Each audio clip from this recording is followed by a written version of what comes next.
بسم اللہ الرحمن الرحیم۔ ہماری آج جو صورت شروع ہو رہی ہے وہ سورۃ الانفال ہے۔ یہ مدنی صورت ہے اور اس میں 75 آیات اور 10 رکوع ہیں۔ اس صورت کے اندر 75 آیات ہیں اور 10 رکوع ہیں۔ تو یہ صورت شروع ہو رہی ہے یسألونک عن الانفال۔ یسألونک، اے نبی جی وہ آپ سے سوال کرتے ہیں عن الانفال، مال غنیمت کے بارے میں۔ قل الانفال، قل آپ فرما دیجئے گا، الانفال بے شک مال غنیمت للہ اللہ کے لیے ہے، والرسول اور رسول صلی اللہ علیہ وسلم کے لیے۔ فاتقوا اللہ، پس اللہ سے ڈرو، واصلحوا ذات بینکم اور آپس کا معاملہ درست رکھو۔ دوسرے الفاظ میں واصلحوا صلح رکھو ذات بینکم آپس میں، واطیعوا اللہ اور اطاعت کرو اللہ کی، ورسولہ اور اس کے رسول کی، ان کنتم مؤمنین اگر تم کیا ہو مومن ہو۔ ٹھیک ہے، تو اس صورت کے اندر ابتدا میں ہی مال غنیمت کے بارے میں سوال کیا جا رہا ہے، مال غنیمت کے بارے میں پوچھا جا رہا ہے، کیونکہ اس صورت کے اندر انشاءاللہ العزیز ہمیں غزوہ بدر کا واقعہ اور پھر غزوہ بدر کے معاملے میں جو فتح حاصل ہوئی، اس فتح میں مال غنیمت حاصل ہوا، اس مال غنیمت کا جو اصول ہے وہ بیان کیا جائے گا۔ کیونکہ نفل کہتے ہیں کسی بھی اضافی چیز کو، جیسے ہم فرض نماز کے ساتھ نفل پڑھتے ہیں، نوافل پڑھتے ہیں، ٹھیک ہے، تو وہ عبادت کے ساتھ جو ایکسٹرا ہم عبادت کرتے ہیں، اضافی عبادت کرتے ہیں، اس کو نفل کہا جاتا ہے۔ ٹھیک ہے، اسی طرح جو جنگ کے اندر اصل تو ٹھیک ہے آپس میں لڑائی کرنا اور قتل و قتال ہے، لیکن اس کی وجہ سے جو مال ملتا ہے جس کو مال غنیمت کہا جاتا ہے، وہ ایک اضافی چیز ہے۔ وہ کیا ہے؟ وہ ایک اضافی چیز ہے، اس لیے مال غنیمت کو بھی نفل کی جمع انفال، ٹھیک ہے، نفل کی جمع انفال، اس کو کیا کہتے ہیں؟ مال غنیمت، کیونکہ یہ ایک اضافی چیز ہوتی ہے۔ ٹھیک ہے، اب سمجھنا یہ ہے قل الانفال للہ والرسول، کہ یہ کیوں فرمایا قل الانفال للہ والرسول، کہ مال غنیمت اللہ اور اس کے رسول کا حق ہے۔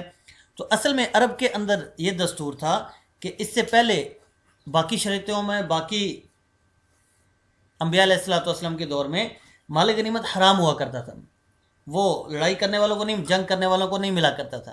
ٹھیک ہے، اور اس سے پہلے جو عرب تھے، کچھ عرب کے اندر یہ دستور تھا کہ جو بادشاہ تھا یہ مال غنیمت اس کا حق ہوتا تھا۔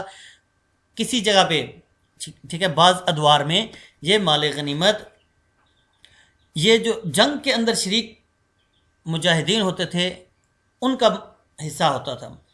تو اب اس کے بارے میں کنفیوژن تھی کہ یہ غزوہ بدر پہلی دفعہ یہ جنگ ہوئی، فتوحات ہوئی، ٹھیک ہے، فتح ہوئی، اب اس کے نتیجے میں جو مال غنیمت ملا ہے اس پہ کس کا حق ہے؟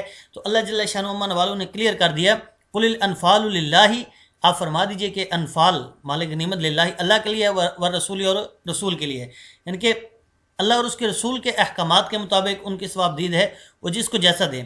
فاتقوا اللہ، اللہ سے ڈرو، فاتقوا اللہ، اللہ سے ڈرو، واصلحوا ذات بینکم اور آپس میں معاملہ درست رکھو۔ اب یہ کیوں فرمایا؟ یہ اس لیے فرمایا کہ اصل میں اب یہاں پہ سمجھیے گا کہ 3 گروہ بن گئے۔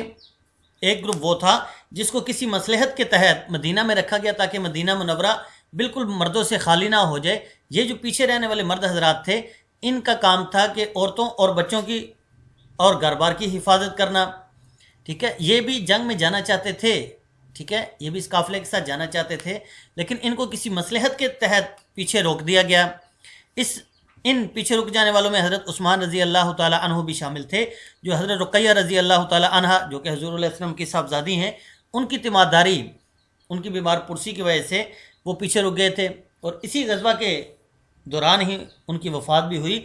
اور حضور علیہ الصلوۃ والسلام جب غزوہ سے واپس تشریف لا رہے تھے تو ادھر دیکھا کہ حضرت عثمان رضی اللہ تعالیٰ عنہ آقا علیہ الصلوۃ والسلام کی پیاری صاحبزادی حضرت رقیہ رضی اللہ تعالیٰ عنہ کے قبر میں دفنانے کے بعد اپنے ہاتھوں سے مٹی کو جاڑ رہے تھے۔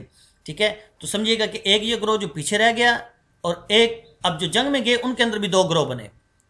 پہلا گروپ وہ تھا کہ جن کا کام کیا تھا، جو بالکل صف اول میں جوان جو مضبوط بہادر تھے ان کو صف اول میں رکھا گیا تاکہ وہ بالکل پہلی صف میں دشمن کا مقابلہ کریں۔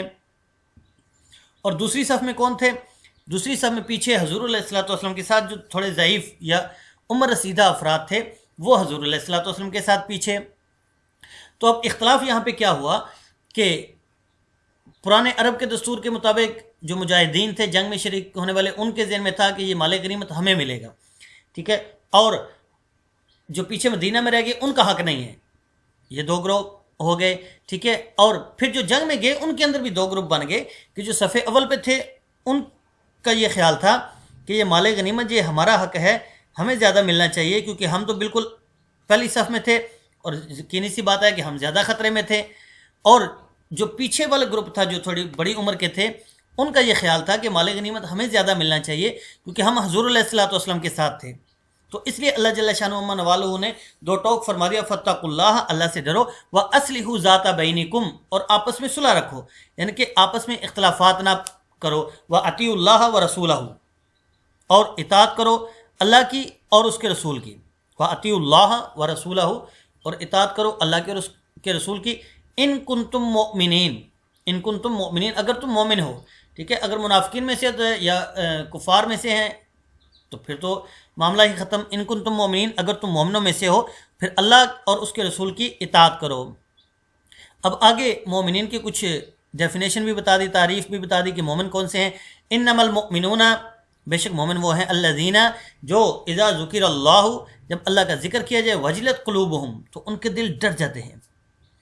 انما المؤمنون، بے شک مومن وہ لوگ ہیں، الذین، جو کہ اذا ذکر اللہ، جب اللہ کا ذکر کیا جاتا ہے، وجلت قلوبہم، ان کے دل ڈر جاتے ہیں، وَإِذَا تُلِيَتْ عَلَيْهِمْ آيَاتُهُ، وَإِذَا، اور جب تلیت، تلاوت کی جاتی ہے، علیہم، ان کے اوپر، آیاتہ، اللہ جل شانہ و والوں کی آیات کو، زادتہم ایمانا، زادتہم ایمانا، وہ ایمان کے اعتبار سے ان میں ترقی ہو جاتی ہے، زادتہم، وہ بڑھ جاتے ہیں ایمانا، ایمان کے اعتبار سے، وَعَلَىٰ رَبِّهِمْ يَتَوَكَّلُونَ، وَعَلَىٰ رَبِّهِمْ، اور اپنے رب پر يتوکلون، وہ توکل کرتے ہیں۔ الذین یقیمون الصلاۃ، آگے مومن کی ایک اور صفت بتا دی کہ وہ مومن کون سے ہوں گے، مومن وہی ہوگا الذین یقیمون الصلاۃ، جو نماز کو قائم کرنے والے ہوں گے، ٹھیک ہے۔ نماز کو قائم کرنا، نماز بھی ایمان کی ایک علامت ہے، ایمان کہ حضور نے فرمایا جس کو مسجد میں جاتا دیکھو اس کے ایمان کی گواہی دے دو، جس کو مسجد میں جاتا ہوا دیکھو اس کے ایمان کی گواہی دے دو۔ الذین یقیمون الصلاۃ، الذین، مومن وہ ہیں، یقیمون، جو قائم کرتے ہیں، الصلاۃ، نماز کو، وَمِمَّا، اور اس مال میں سے، رزقناہم، جو ہم نے ان کو عطا کر رکھا ہے، ينفقون، خرچ کرتے ہیں، یعنی کہ یہ بھی ایک مومن کی شرط ہے کہ مومن کبھی بخیل نہیں ہوگا، مومن کبھی بھی بخیل نہیں ہوگا۔ وَمِمَّا، اور اس مال میں سے، رزقناہم، جو ہم نے ان کو عطا کر رکھا ہے، ينفقون، خرچ کرتے ہیں۔ تو یہاں تک یہ آج کا ہمارا سبق تھا، انشاءاللہ اللہ رب العزت نے چاہا تو کل انشاءاللہ اگلے نئے سبق کے ساتھ ملیں گے، تب تک کے لیے السلام علیکم ورحمۃ اللہ وبرکاتہ۔